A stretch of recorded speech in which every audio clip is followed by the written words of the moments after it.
안녕하십니까. 미스터리움즈의 이상민 소장입니다. 오늘 이 시간에는 1월 25일 날 발표한 부동산 뉴스가 있습니다. 그 뉴스를 한번 살펴보도록 하겠습니다. 드디어 베일 벗는 2기 GTX DEF 노선 이거 지난다라는 한국경제 기사인데요. 그동안에 GTX는 뭐 얘기가 많았습니다. 공사를 하니 마니 언제 되니 맨날 계획만 세우고 있느냐 말들이 되게 많았습니다. 이 얘기 나온 지도 되게 오래됐고요. 도대체 이게 진짜 개떡하는 거야? 안 되는 거야? 라는 말이 나왔었는데, 지금 이 사진을 보게 되면, GTX A라고 써있죠? 네, GTX A라고, 열차가 되어 있기 때문에, 지금 시운전하는 GTX A 열차라고 되어 있습니다. 그래서 GTX A는, 요번에 발표를 했습니다. 3월 달에 개통한다. 라는 얘기가 나왔습니다. 수도권 주요 거점을 30분대에 있는 수도권 광역 급행철도, 수도권 광역 급행철도입니다. 이게 그 노선에 따라서 여러 가지 노선들이 있는데요. 기존의 AC 노선을 충청 강원권까지 연장을 하고 D에서 F 노선을 신설해 가지고 한층 더 넓고 촘촘한 철도망을 갖추겠다는 게 핵심이다. 이런 식으로 지금 이제 계획은 돼 있습니다. C 노선, A 노선, D 노선, E 노선, B 노선. C 노선은 어디까지 가냐면요. C 노선 아산시까지 가요. 아산시까지. 밑으로는 아산시, 그 다음에 동쪽으로는 원주, 춘천, 그다음 북쪽으로는 동두천, 서쪽으로는 인천공항까지도 연결을 하겠다. GTX로. 이게 만약에 다 완공이 되는 시점이 언제일까요? 제가 볼 때는 한 2040년은 지나야 되지 않을까라는 생각이 들기는 합니다. 한데 이 정도면 거의 지금 우리 서울에 있는 지하철 정도 수준입니다. 지하철이 맨 처음에 1호선으로 시작해서 지금 서울 지하철이 9호선까지 있잖아요. 예전에는 지하철을 탈 때 지하철역을 다 외웠어요. 제가 학교 다닐 때, 대학교 다닐 때 지하철 이제 1호선, 2호선, 때 3호선은 안 생겼었고, 제가 2호선까지 생길 때 대학교를 이제 다녔었는데, 그때만 하더라도 역을 다 외웠을 정도였어요. 뭐 얼마 안 되니까. 요 정도 수준이었을 거예요. 요 정도. 여기 이제 요 정도 수준이었기 때문에 다 외우고 다녔는데, 지금은 서울 지하철 가서 보면 9호선까지 있다 보니까 어디서 갈아타고 하는 이런 것들을 이제 전혀 기억할 수가 없어요. 외울 수도 없고. 그만큼 촘촘하게 돼 있어서 서울 같은 경우에는 굳이 차를 안 갖고 다녀도 전철로 모든 서울의 전 지역을 편하게 다닐 수가 있습니다. 그러면 이 광역 급행 철도는 뭐냐? 어떻게 보면 광역 급행 지하철이에요. 광역 급행 지하철. 엄청나게 빨리 다니는 지하철인 거죠. 어차피 이 GTX가 위로 다니는 게 아니잖아요. GTX는 지하 40m 밑으로 다니는 게 이 GTX잖아요. 그러니까 이 광역 급행 지하철이에요. 지금 서울이 집값이 비싸다 어마무시하게 비싸다 그러잖아요. 비싼 이유는 뭡니까? 거기에 모든 사람들이 거기에서 일을 하는 거죠. 서울에서 일을 하다 보니까 출퇴근을 해야 되잖아요. 출퇴근을 하려면 제일 좋은 거는 서울에 사는 게 제일 좋은데, 직주 근접으로 많은 사람들이 다 서울로 몰리다 보니까 수요는 많은데 공급이 없다 보니까 당연히 집값이 올라갈 수밖에 없는 거죠. 그러면 최소한 출퇴근하는데 1시간 거리는 돼야 되거든요. 1시간. 1시간에서 1시간 반 정도.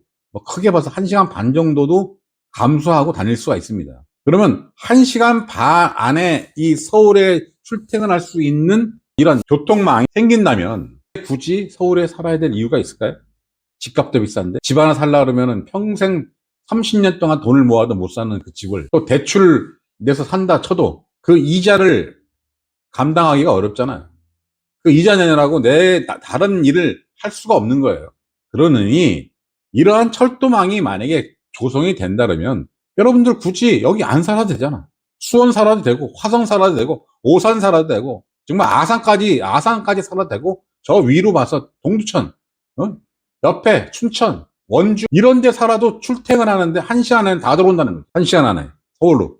그러면 여러분들이 굳이 엄청난 돈을 들여서 부동산을 매입할 필요도 없고 거기에 대출이자에 허덕여서 다른 어떤 인생을 즐기는 다른 일을 해야 되는데 그 일을 못하고 대출이자 갚는데 허덕허덕거리면 인생이 재미가 없잖아요. 더불어서 그 집값이 또 오르면 모르겠지만 앞으로 제가 보는 시점에서는 부동산으로 이제 돈을 벌겠다라고 하는 생각은 이제 접어두는 것이 좋을 수밖에 없습니다. 왜냐? 인구가 자꾸 줄고 있거든요. 우리나라가 0.7도 안 되잖아요, 지금. 출생률이. 애들이 없어요. 애들이 없는데 누가 집을 살 거야? 누가 집을 사줄 거냐고. 저 수많은 아파트를 누가 나중에 다 살 거냐는 얘기죠. 사람이 없는데.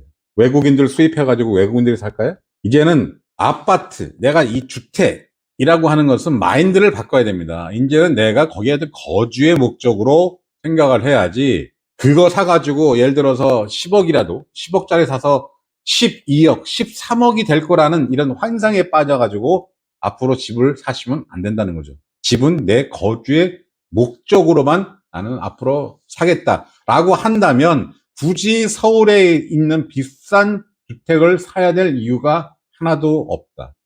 주변에.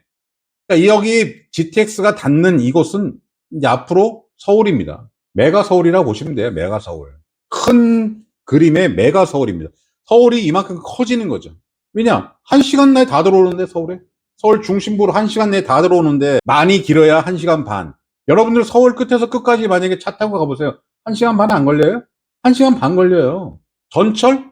예를 들어서 여기 강서에서 강동 끝자락까지 가는데 전철 타고 간다 해도 1시간 반 걸려야 되니까, 갈아타고 막 이러려면.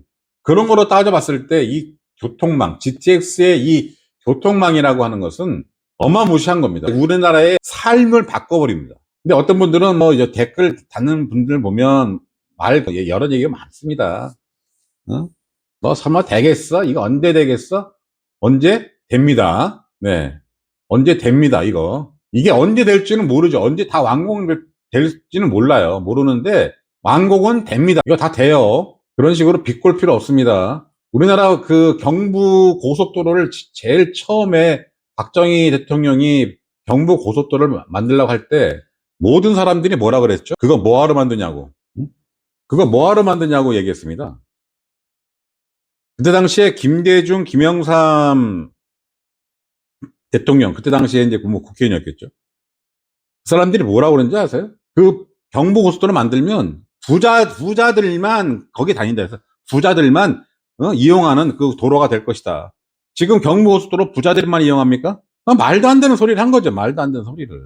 한 나라의 대통령, 그 사람들도 한 나라의 대통령 했잖아요. 대통령 했는데 참 한신스러운 소리를 한 거죠. 한신스러운 소리를. 그런 사람들이 대통령을 했어요. 그리고 옛날에 전두환 대통령이 올림픽대로를 만들었습니다. 올림픽대로 만들면서 그 공원, 고수부지를 만들었죠.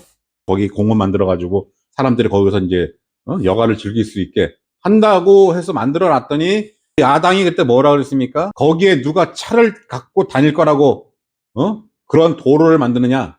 지금 만약에 올림픽도로 안 만들었으면 어떻게 됐습니까? 상상할 수가 없죠. 이 도로를 만드는 것, 특히 이제 이게 기간 시설이잖아요. 네? 기간 시설. 이 기간 시설을 많이 만들어 놓으면 놓을수록 좋은 거예요. 놓을 수만 있다면. 근데 그거 놓을 때도 그냥 놓는 게 아니라 다 타당성 조사를 하잖아요. 여기다 이걸 했을 때 여기에 사람들이 얼마만큼 이용을 하겠느냐, 그런 어떤 예비 타당성 조사도 하고 합니다. 무작정 하는 게 아니고. 하는데 이런 철도라든가 이런 것들은, 도로, 철도 같은 경우는 많이 깔아놓으면 깔아놓을수록 좋아요. 그거 다 이용합니다. 예전에 중부고속도로 만들었을 때 그때 차 많이 안 다녔습니다. 근데 지금 어때요? 중부고속도로 엄청나게 막히죠. 그래서 또 제2중고속도로죠. 그 옆에 중부 내륙고속도로 뚫었습니다. 또 그 옆에 뭐가 뚫었어요? 중앙고속도로 뚫었어요. 우리나라 고속도로 이제 내비 없이는 다닐 수가 없을 정도로 촘촘하게 고속도로를 많이 뚫어놨습니다. 그럼 여러분들의 삶이 편해지는 거잖아요. 옛날에 3시간, 4시간 걸리던 곳을 1시간 반에 갈 수 있고, 그럼 나중에 그 세이브되는 1시간 반은 내 다른 쪽에 투자를 할 수가 있잖아요. 얼마나 좋아요. 근데 이런 걸 얘기해서 발표를 하면 꼭 삐딱성을 타는 사람들이 있습니다. 아, 그거 되겠어? 뭐 언제 되겠어, 그거? 지금 이제 또 총선이라고, 또 떠벌리는구나. 그런 식으로 말씀하시는 분들 보면 그분들은 정말 피해의식에 젖어 있는 것 같아요. 아, 뚫어준다는데, 뭐 가만히 있으면 되잖아요. 뚫어주면. 뭐 굳이 그걸 얘기하면서 언제 뚫리겠어? 다 뚫립니다. 네. 제가 볼 때는 2050년, 길게 잡아서 한 2050년 안에는 여기에 나와 있는, 여기 지금 제가 보여드리는 이 노선들 다 뚫립니다. 다 뚫려요. 이 노선이라고 하는 것은 이제 여기 나와 있는 역 이름이라든가 이런 것들은 조금 바뀔 수가 있고, 위치도 조금 바뀔 수는 있지만 이 큰 틀은 제가 볼 때는 안 바뀔 겁니다. 그러면 여러분들은 만약에 내가 부동산을 투자를 해서 어떤 수익을 조금 보겠다라고 한다면 여기 있는 역들을 잘 염두에 두시기 바랍니다. 여기에 있는 땅들은 당연히 올라갑니다. 그러니까 투자를 하시겠다면 네, 이 역 근처에 투자를 하시는 게 좋습니다. 그래서 오늘 이 시간에는 이제 GTX A가 3월 달에 개통을 하고요. 수서에서 동탄입니다. 그리고 동탄에서 평택, 지제까지 연장을 하거든요. 연장 이렇게 동탄에서 평택까지 연장을 하고요. 그 다음에 마석에서 춘천까지, 수원에서 아산까지, 덕정에서 동두천까지 ABC 노선 연장 구간을 발표를 했습니다. 확정 발표를 했습니다. 예전에 제가 그 영상에서 분명히 동탄에서 평택 지제로 연장이 될 겁니다라고 제가 영상에 말씀을 드렸어요. 근데 어떤 유튜버가 택도 없는 소리 하지 마라. 안 한다라고 했어요. 근데 그분도 유명한 유튜버인데, 네, 그분의 예상이 틀렸네요. 저는 왜 그랬냐면, 어차피 이걸 대통령 공약이란 말이에요. 대통령 공약. 윤석열 대통령만 공약한 게 아니라, 이재명 대표도 여기다가 평택 지제역까지 끌겠다는 거예요. 연장을 시키겠다 했던 거거든요. 그럼 당연히 연장이 되는 거죠. 대통령 공약이었으니까. 거기 하물며 거기다가 또 수원에서 아산까지 C노선을 연장한다는 발표를 또 했습니다. 그러면 어차피 이 평택, 천안, 아산은 수혜를 입을까 안 입을까요? 당연히 입습니다. 철도가 여기까지 연결된다는 게 그것도 광역 철도망이 시속 180km로 달립니다. 시속 180km 정도면요. 지금 새마을호만큼이나 빠를 거예요. 근데 비용은 새마을호보다는 싸죠. 그런 게 뚫리는 겁니다. 뚫리는데 여기에 혜택이 없을까요? 여기에 부동산이 가만히 있을까요? 부동산들이 당연히 움직이겠죠. 네. 그래서 ABC 노선의 연장을 발표를 했다는 네, 그런 기사도 나왔습니다. 그래서 오늘 이 시간에는 GTX가 우리 삶을 분명히 바꿔놓을 겁니다. 분명히 바꿔놓을 겁니다. 그래서 이 GTX가 뻗어나가는 곳에 여러분들이 부동산을 투자를 하시는 것도 앞으로 이게 언제 완공이 되냐가 중요한 것이 아니라 완공은 무조건 됩니다. 되는데 그게 언제에 다 완공될 거라는 거는 정확하게 예측할 수는 없지만 무조건 완공됩니다. 이기 때문에 장기적인 투자를 하실 분 같은 경우에는 뻗어나가는 역 주변에 부동산을 투자하는 것도 좋은 투자 방법이라고 볼 수 있겠습니다. 네, 오늘은 GTX 연장 구간 확정과 GTX 앞으로의 계획에 대해서 말씀을 드렸습니다. 오늘 영상 여기서 마치도록 하겠습니다. 감사합니다.